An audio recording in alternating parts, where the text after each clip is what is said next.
સપોટું બોલાવશું આપણે મૂળ તો કાઠિયાવાડી ભલામણ કે ગરબા તાલ વાગે ને કે એમને બેહી રહી તો આપણું સૌરાષ્ટ્ર લાગે ભલામણ તાલ વાગે એટલે આપણો પગ આમને ઠુમકા મંડે મારવા પડ્યો સૌરાષ્ટ્ર છે ને યાર આપણે તો કાઠિયાવાડી તો ગરબા ને રાહડાના ના માણીકર છે કારીગર છે જાણીતા છે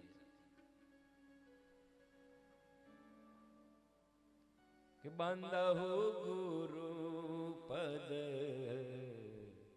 પદુમા પરાગા શ્રી રામ જય રામ જય રામ અમિય મુરીમય ચૂરન ચારુ શ્રી રામ જય રામ જય જય રામ સમન સકલ ભરજ પરિવારુ શ્રી રામ જય રામ જય જય રામ કોઈ પણ વ્યક્તિ સંતનો સંગ કરે સાધુનો સંગ કરે ગુરુનો સંગ કરે ને એ સુધરે ને સુધરે છે જરૂર છે જીવનમાં સત્સંગની જે વ્યક્તિ ગુરુ ને સેવે છે ગુરુનું જે સેવન કરે છે ગુરુની સાથે રહે છે કોઈ સંતની સાથે રહે છે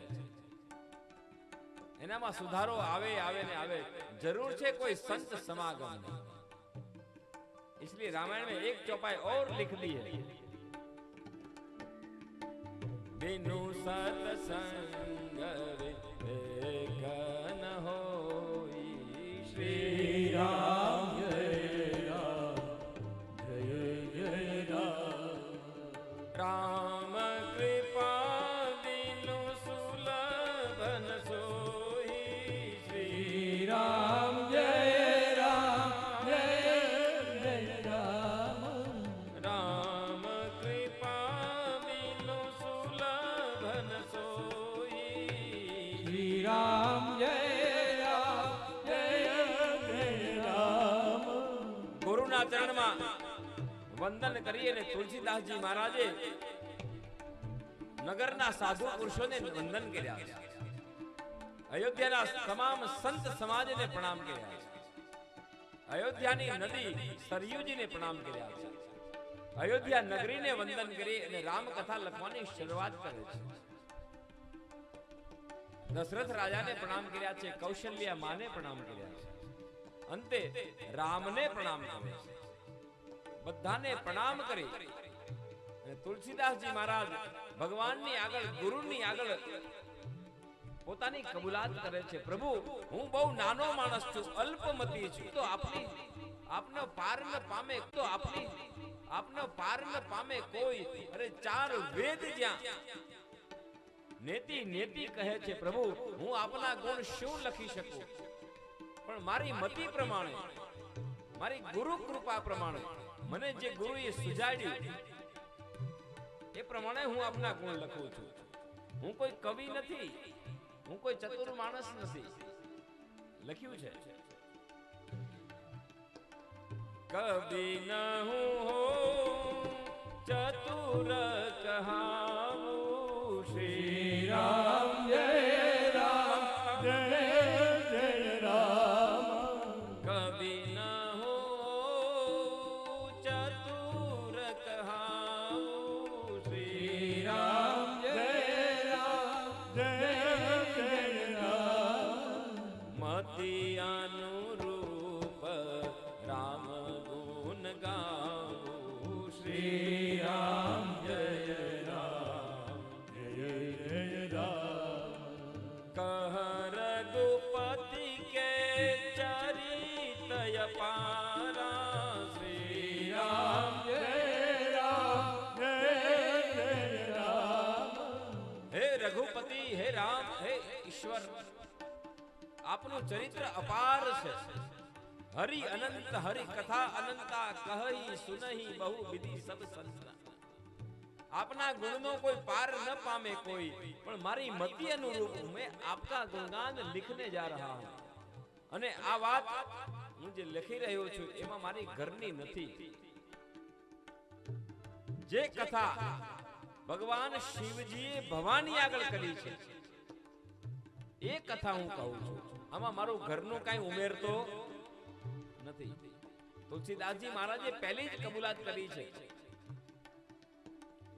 ઉમા કહું મેં અનુભવ અપના શ્રી રામ જય રામ જય જય રામ સત હરિ ભજન જગત સબ સપના શ્રી રામ જય રામ જય જય રામ. ભવાનીએ આગળ શિવજીએ જે કથા કરી છે એ કથા હે લોકો હું આપની પાસે કરી રહ્યો છું. કળિયુગ કેવલ નામ આધારા.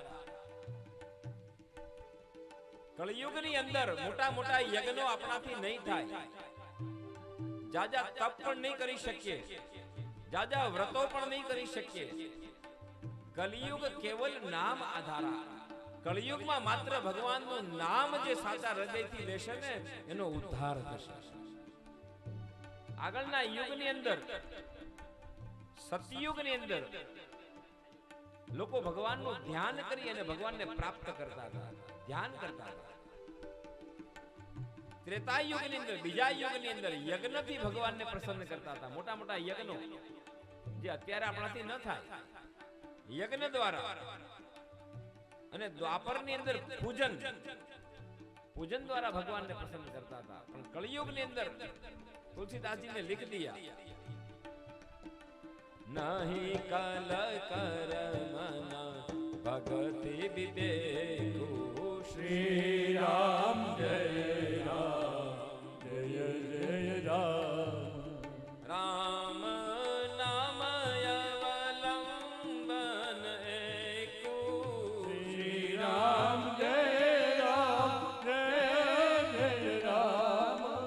રામ નામ અવલંબન એકુ શ્રી રામ જય રામ જય જય રામ. કળિયુગની અંદર સંતો કહે છે રામ નામ અવલંબન એક. રામ નામથી મોક્ષ ગતિ પ્રાપ્ત થાય. કોઈ મરી જાય ને તો એની પાછળ પણ આપણે બોલીએ છીએ કે રામ નામ સત્ય. એક જ નામ એસા જે દરેક માટે છે. તુલસીદાસજી મહારાજ કહે છે એ રામની કથા જેનું નામ લેવાથી ઉદ્ધાર થાય છે એની કથા હું કરું છું અને મારું ઘરનું નથી કહેતો. ભરદ્વાજ ઋષિ જે ત્રિવેણી સંગમના કિનારે બેઠા છે અને ભરદ્વાજ ઋષિની પાસે યાજ્ઞવલ્ક મહારાજે જે કથા કરી છે ને એ કથા હું તમને કહું છું. એ કથા હું આપને કહું છું. એટલા માટે પોતાની અલ્પમતીને સ્વીકાર કરે છે.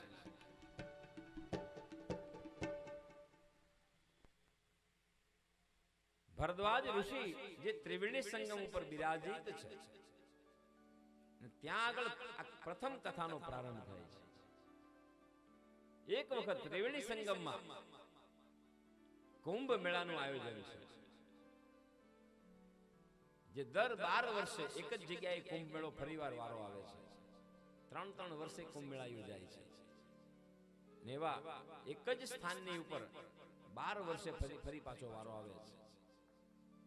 એવી જ રીતે ત્રિવેણી સંગમ જેનું નામ છે પ્રયાગરાજ, બધા જ તીર્થોનો જે રાજા છે જેને આજે આપણે ઓળખીએ છીએ અલ્હાબાદ, એ અલ્હાબાદ એ ત્રિવેણી સંગમના કિનારા ઉપર છે. અલ્હાબાદ નગરી આજકાલની એક વખતનું નામ છે પ્રયાગરાજ તીર્થ. અને એ પ્રયાગરાજના કિનારે ભરદ્વાજ ઋષિ વસી રહ્યા છે. અને ત્યાં આગળ બધા જ સાધુ સંતો બધા જ આવ્યા છે. ભરદ્વાજ મુનિ બસહી પ્રયાગા બસહી વિપિન શુભ આશ્રમ જાની. પ્રયાગરાજના કિનારે ભરદ્વાજ ઋષિ બિરાજે છે અને કુંભ મેળાનું આયોજન થતા અનેક સાધુ સંતો મહાપુરુષો બધા જ આવ્યા છે. પણ કુંભ મેળાનું સ્નાન પરિપૂર્ણ થયું, બધા જવા લાગ્યા, સાધુ સંતો વિદાય થવા લાગ્યા છે. એ સમયે ભરદ્વાજી એક કામ કર્યું છે. યાજ્ઞવલ્ક મુનિ એના ચરણ પકડીને રોકી લીધા છે અને કીધું છે, બાપજી તમે રોકાઈ જાઓ, આપ ન જશો, કેમ કે મારા મનના અમુક પ્રશ્નો છે, એનું આપ સમાધાન કરો. અને આપના પાસે એટલું જ્ઞાન છે કે આપ જો ધારો તો મારા બધા જ ભેદને આપ મિટાવી શકો એમ છો. તુલસીદાસજી કહે છે કે હું શ્રી રઘુનાથજીના નિર્મળ યશનું વર્ણન કરું છું, જે ભરદ્વાજ ઋષિની આગળ યજ્ઞવલ્ક મુનિએ કર્યા છે. અને મુનિ યાજ્ઞવલ્કજીએ જે સોહામણી કથા મુનિ શ્રેષ્ઠ ભરદ્વાજજીને જે સંભળાવી હતી, એ કથાના ગુણ, એ જ સંવાદને હું વખાણ કરીને કહીશ. એમને નહીં, વખાણ કરીને, વધારીને થોડું એની તારીફ કરીશું. જે કથા ભગવાન શિવજીએ પહેલા આ સોહામણા પ્રસંગને, ભગવાન રામના અવતારના પ્રસંગને શિવજીએ જે ચરિત્રને જે નિર્માણ આપ્યું છે, જે કથા કરી છે ભવાનીની આગળ, એ જ કથા હું કહીશ. ને પરિણામે આ કથા ત્રિવેણી સંગમના કિનારે થઈ છે. આનો અર્થ થાય છે ત્રિવેણી સંગમના કિનારે કેમ થઈ આ કથા, ન કોઈ બીજા સ્થાનમાં થઈ. અને ત્રિવેણી સંગમના કિનારે થઈ છે એનો મતલબ થાય છે કે ત્રિવેણી સંગમમાં 3 નદી છે, એક ગંગા, એક યમુના અને ત્રીજી છે ગુપ્ત સરસ્વતી. ત્રિવેણી સંગમના કિનારે હંમેશા કથા સફળ થાય છે. આ કથા ભારદ્વાજ ઋષિને ત્યાં ત્રિવેણી સંગમના કિનારે કેમ થઈ, બીજી કોઈ જગ્યાએ નથી, કોઈ ચિત્રકૂટમાં થઈ, એનો કોઈ બીજી જગ્યાએ. એની પાછળનું એક આધ્યાત્મિક કારણ એ છે, કથા ત્યાં થાય છે જ્યાં 3 વસ્તુનો સંગમ છે. ગંગા એટલે જ્યાં જ્ઞાન છે, યમની મહારાણી એટલે ભક્તિ છે, અને સરસ્વતી નામના નદી જે ગુપ્ત સરસ્વતી છે. જ્યાં જ્યાં ત્રિવેણી સંગમ છે ને ત્યાં 3 નદીનો સંગમ છે, ગંગા, યમુના અને સરસ્વતીનો. અને સરસ્વતી દેખાતા નથી, એ ગુપ્ત છે, એ છે વૈરાગ્ય. ગંગા એટલે જ્ઞાન, યમુના એટલે ભક્તિ અને સરસ્વતી એટલે વૈરાગ્ય. જે કથાની અંદર આ 3 વસ્તુ છે એ કથા સફળ, અથવા તો આ 3 વસ્તુનો જ્યાં સમન્વય છે, જ્યાં ભેગી થાય છે, ત્યાં કથા હંમેશા સફળ થાય છે. સાંભળેલી એ મોક્ષદાયીની કથા છે. જે કથામાં 3 વાતો હોય, જે કોઈ કથાકાર હોય એની વાણીમાં આ 3 વસ્તુ હોવી જોઈએ. પહેલું તો જ્ઞાન હોવું જોઈએ કથાકારમાં. યમની મહારાણી એટલે ભક્તિ પણ હોવી જોઈએ. અને સરસ્વતી એટલે થોડી ત્યાગની ભાવના પણ જોઈએ. એકલા પૈસા માટે કથા ન થાય, કથાનો કોઈ ભાવ ન હોય, કોઈ ચાર્જ ન હોય. આ લોકોએ મારી જયારે તારીખ લીધી હતી આયોજકોએ, તો રોજ મને ફોન કરતા હતા, બાપુ તમે શું લેશો, શું લેશો, શું લેશો. રોજ મને હેરાન કરતા હતા. મને હેરાનગતિ જેવું લાગતું હતું. પૂછો તમે, વાહે પડી ગયા હતા. જો કે બધાનો ભાવ સારો હતો બિચારાનો, કે બાપુ નારાજ ન થાય. પણ મેં કીધું હતું કે જે કથાના ચાર્જ લેવાતા હોય, જે કથાના ભાવ હોય ને, એ કથા ન કહેવાય બાપ, એ વેચાતો માલ આપ્યો કહેવાય. હું તો કીધું તું કે આ ભાવ નહીં, આ ભાવની મારે જરૂર છે, એ ભાવથી કરો, હું આવી જઈશ, ચિંતા કરતા નહીં. અને એ લોકોએ મારો ભાવ સમજી શક્યા અને પછી બધું ગોઠવાઈ ગયું ભગવાનની કૃપા. એકલા પૈસા માટે કથા નથી થતી બાપ. આ કોઈ વ્યવસાય નથી, આ કોઈ ધંધો નથી, આ રોજી નથી. કથા ક્યારેય વેચાતી નથી, આ તો અમૂલ્ય છે. એટલે છે ગુપ્ત સરસ્વતી, અને એ પણ ગુપ્ત છે. વૈરાગ્ય હંમેશા ગુપ્ત હોય. બીજું, કથાકારમાં આ ત્રણ વસ્તુ હોવી જોઈએ. એની વાતોમાં, એની કથામાં ત્રણ વસ્તુ આવવી જોઈએ. પહેલું જ્ઞાન, બીજું ભક્તિ, અને ત્રીજું વૈરાગ્ય.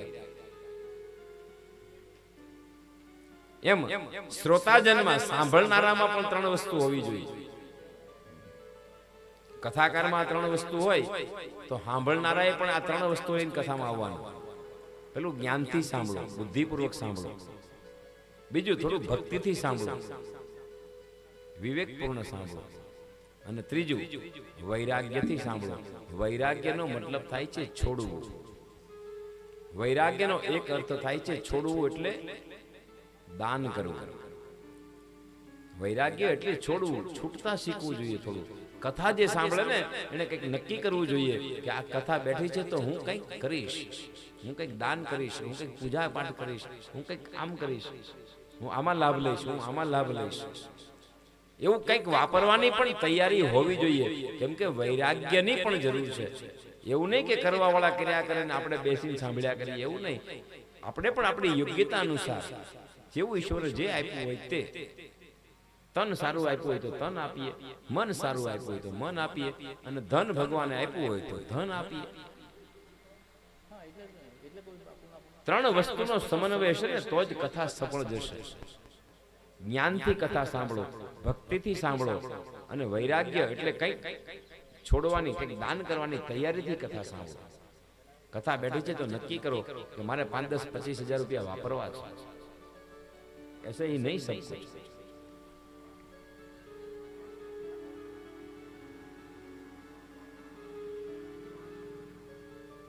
નક્કી કરો કે મારે લાભ લેવો છે. પ્રસંગો તો અહીંયા ઘણા બધા આવશે. આજથી 5મા દિવસે મેં જાહેરાત કરી એમ 5મા દિવસે આપણે રામ જન્મ સુધીની કથા પહોંચાડવાની છે.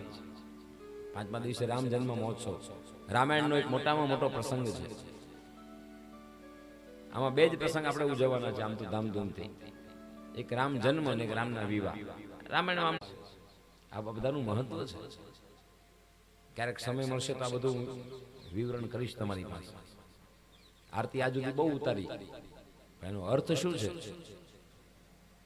આરતી પણ અહીંયા રોજ સાંજે કરવામાં આવશે, અને રોજ સાંજે આરતી થાય, આપણે કથા સાંભળીએ છીએ તો 1 દિવસ 2 દિવસ બને તો 9 દિવસ, હું તો કહું છું આરતી રોજ ઉતારવી જોઈએ. રોજ 11, 15, 21 બહેનો તમારી જગ્યાએ બેઠા બેઠા તમારે આરતી ઉતારવાની છે. તમને અહીંથી આરતીની થાળી અને એનું કોડિયું અને દિવેટ અહીંથી કાર્યકરોને વિનંતી કરીશ કે અહીંથી જ આપવામાં આવશે તમને. જેને પણ આરતીનો લાભ લેવો હોય એ અગાઉથી નામ પણ લખાવજો. ગમે ત્યારે ઓચિંતાને તમે ઊભા થઈ જાવ એમ નહીં, અગાઉથી સુનિતાબેન પાસે નામ લખાવી દેજો. કાર્યકરો બીજા જે કોઈ હોય એની પાસે નામ લખાવી વ્યવસ્થિત રીતે કે ભાઈ કાલ મારી આરતી છે, તો આ લોકોને આરતીની થાળી તૈયાર કરવાની ખબર પડે, કેટલી થાળીઓ તૈયાર કરવી. તો એ આરતી કંઈ ઘરેથી લાવવાની જરૂર નથી, અહીંથી જ તમને મળી જશે. અને એમાં ઓછામાં ઓછા આજના જમાનામાં પ્રમાણે પડે તો 101 રૂપિયા કંઈ ન કહેવાય, તો 101 રૂપિયા મૂકીને આરતી કરી શકીએ. અને બધા દિવસ રોજે રોજ આરતી કરો કદાચ, તો હવે રહ્યા કેટલા દિવસ? 7, તો હાથ દઈને 100 રૂપિયા ગણો તો 700 રૂપિયા થાય. એમાં શું થાય? એ બાને આ ધર્મના કામમાં તમારા તરફથી એક ટેકો થશે અને આ લોકોને સહયોગ થશે.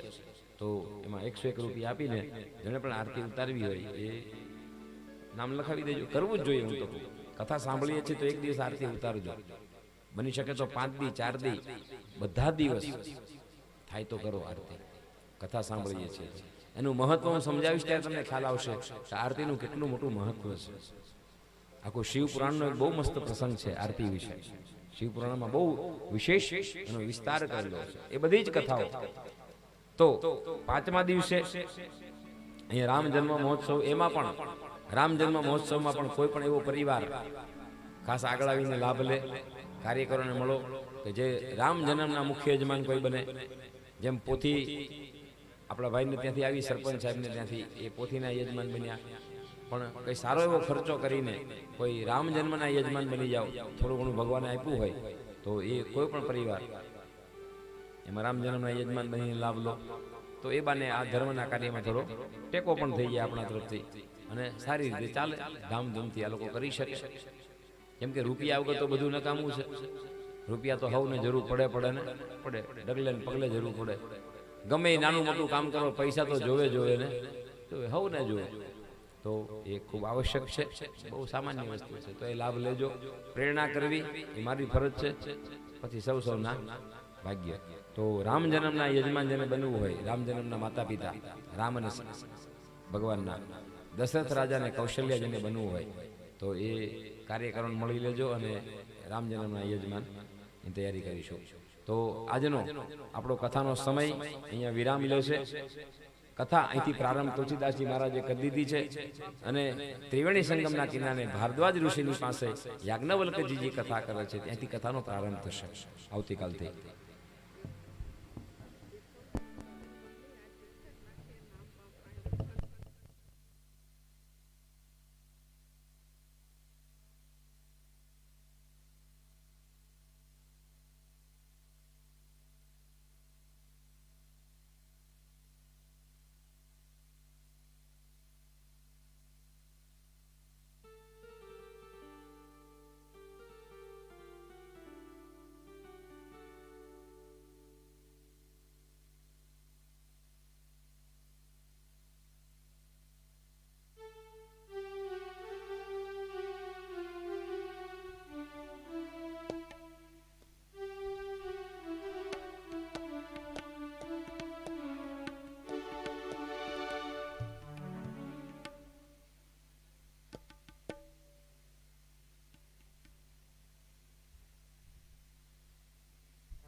બહુ સરસ લ્યો બેને, બહુ સુંદર વ્યવસ્થા મને કીધી, મને બહુ આનંદ થયો.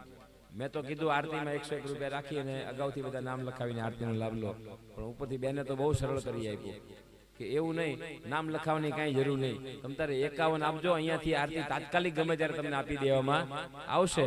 થાળી તૈયાર જ છે, જેને આરતી ઉતારવી રોજ હું તો કહું છું આરતી કરવી. તમારી જગ્યાએ બેહીને કે ઉભા રહીને તમે આરતી કરી શકો છો, કેમ કે આપણે જગ્યા નાની ટૂંકી જગ્યા છે, એમાં આપણે આરતી માટે કંઈ બધા અહીંયા આગળ આવવાની જરૂર નથી. તમારી જગ્યાએ ઉભા રહીને બેસીને આપ આરતી કરવાની, તો એમાં ખાસ લાભ જેને લેવો હોય એ લઈ શકે છે. બીજું, આવતીકાલ જે મહાપ્રસાદના જે દાતા છે રસોઈના, એવા સ્વર્ગસ્થ શ્રી શંભુભાઈ જોધાભાઈ ધામેલિયા જે સ્વર્ગસ્થ થઈ ગયા છે, એમના નામે એમના સંતાનો એમના પિતૃના નામ ઉપર વલ્લભભાઈ જોધાભાઈની છે. તો એ ભોજનનો પ્રસાદનો કાલ ખાસ આવતીકાલે ખાસ બધા લાભ લેજો. બીજું, રાત્રે આવતીકાલે ભવ્ય ડાક ડમરૂ એના કલાકાર આવતીકાલે અહીંયા જે રાખવામાં આવ્યું છે ડાક ડમરૂ એનો ભવ્ય કાર્યક્રમ છે. એના કલાકાર છે સુખદેવભાઈ બુધેલ. અને પોથીનો ચડાવો છેલ્લા દિવસે, અંતિમ દિવસે આ પોથી અહીંથી કથા વિરામ લેશે અને પોથી યાત્રા જેના ઘરે જશે. આ 9 દિવસ સુધી ભગવાનને રોજ હું યાત્રા કરાવીશ, રોજ ભગવાન ચાલશે થોડું થોડું, અને છેલ્લા દિવસે નક્કી થશે કે આ ભગવાનની પોથી યાત્રા ક્યાં જઈને અટકે છે. ભગવાનને જે વિશ્રામ આપે એને બહુ મોટામાં મોટું ફળ મળે છે. બાપ, કોઈ પદયાત્રા કરતું હોય તો આપણે નહીં એને રસ્તામાં સેવા કરીએ, કોઈ ચાલતું હોય તો એ મારા રામને હું 9 દિવસ ચલાવીશ, 9 દિવસ એને યાત્રા કરાવીશ. નક્કી એ થશે કે આ પોથીનો જે ચડાવો કરશે એના ઘરે જઈ અને ભગવાન પોથી યાત્રા એ વિરામ લેશે. તો એ પોથી યાત્રાનો ચડાવો શરૂ થઈ ગયો છે. એ પોથીની અંદર 21,000 રૂપિયા એ પોથીના ચડાવવાની શુભ શરૂઆત થઈ ગઈ છે. હવે આગળ જેને વધારવું હોય ને છેલ્લે જે બોલશે એના ઘરે આ રામની યાત્રા અટકશે. એમાં જેને લાભ લેવો હોય લઈ શકે છે. જે કોઈએ રસોઈ આપવી હોય, એક દિવસનું મહાપ્રસાદ જે આપણે સાંજે રાખેલો છે એને એ કોઈ પણ વ્યક્તિ આપી શકે છે. અને એમાં માત્ર નાની એવી રકમ રાખી છે 25,000 રૂપિયા. તો એ ખૂબ નાની એવી રકમમાં બહુ મોટો લાભ એ મળી જશે 25,000 રૂપિયામાં. જેને પણ લાભ લેવો હોય એ અગાઉથી નામ લખાવે તેવી વિનંતી. અને શિવ વિવાહનો સડવો કરી શકે છે, ચડાવો શિવ વિવાહનો ચડાવો કરી શકે છે. જેને પણ શિવ વિવાહમાં બેસવું હોય તો એ પણ લાભ લઈ શકે છે. એ 4મી તારીખે આવશે આપણે, એટલે રામ જન્મના આગલા દિવસે. તો શિવ વિવાહમાં પણ કોઈને બેસવું હોય તો એ પણ મુખ્ય યજમાન તરીકે લાભ લઈ શકો છો. રકમ તમારે જે આપવી હોય કાર્યક્રમ મળી લેજો, જે કંઈ હશે યોજના એ પ્રમાણે તમને લાભ આપવામાં આવશે. આવ્યો આજની કથાને આપણે વિરામ આપીએ. આપણા સમય અહીંયા આગળ વિરામ લે છે. આપણો 6:30 વાગ્યાનો સમય છે કથાનો. રોજ બપોરે 3:30 થી 6:30 એ એટલા માટે રાખ્યું છે કે બપોરે થોડી ગરમી હોય છે, આપ શાંતિથી આવી શકો એટલા માટે. પણ એ સમયનો દુરુપયોગ ન કરો. બને તો 3:30 વાગે એટલે 3:30 વાગે આવી જ જાઓ. કેમ કે કથાના પણ મેં 3 વિભાગ કરેલા છે. બીજા કથાકારો અત્યાર સુધીમાં જેટલા અહીંયા આવ્યા છે અથવા તો દુનિયામાં જેટલા કથાકારો છે એ કોઈની મને ખબર નથી બધા કેમ કથા કરે છે. પણ હું મારી વાત કરું છું કે મારી કથાના મેં 3 વિભાગ કરેલા છે. હું 3 વિભાગમાં કથા કરું છું. હમણાં જે કીધું ને કથામાં 3 વસ્તુ હોવી જોઈએ, જ્ઞાન, ભક્તિ અને વૈરાગ્ય. એમ મારી કથાના પણ મેં 3 પીરિયડ કર્યા છે. જેમ સ્કૂલમાં ભણે ને એમાં 3 પીરિયડ હોય. એમાં પહેલો પીરિયડ ગણિતનો હોય, પછી વિજ્ઞાનનો હોય, પછી ગુજરાતીનો હોય. એમ મારી કથાના પણ મેં 3 વિભાગ કરેલા છે. એમાં પહેલું સત્ર જે છે સવારનું સત્ર એ જ્ઞાન સત્ર છે. બપોરની કથા 3:30 થી 6:30 છે. એમાં પણ પહેલો કલાક જે છે ને એમાં જ્ઞાનની ચર્ચાઓ હોય છે.